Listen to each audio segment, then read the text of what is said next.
Hi hello दोस्तों, नमस्कार। आप सब कैसे हैं? उम्मीद है कि आप सब अच्छे होंगे। मेरे चैनल को सपोर्ट कीजिए, आगे बढ़ाइए, शेयर सब्सक्राइब कमेंट कीजिए। एक आप लोग के साथ मेरे को सुनाने जा रही हूँ, अच्छा लगेगा तो कमेंट में बताइएगा। चार सजना मिली डोलिया उठवले अपने आँखी से देखनी।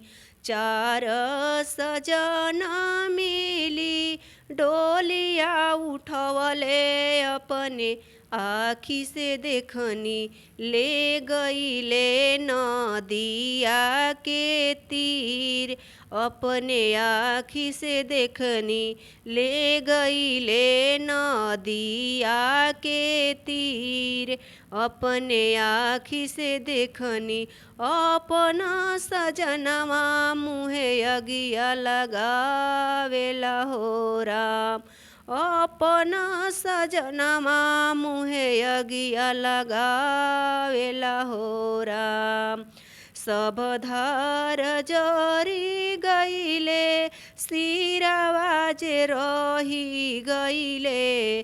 सब धार जरी गईले सिरावा जे रही गईले।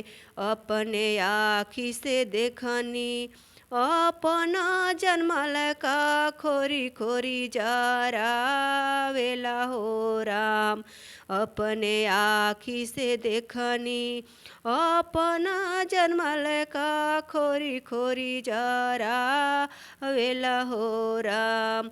राख पात उड़ी गईले कोयला जे रही गईले। राख पात उड़ी गईले कोयला जे रही गईले। अपने आँखी से देखनी अपने आँखी से देखनी। शिव गुरु चुनी चुनी बटोरेल हो राम।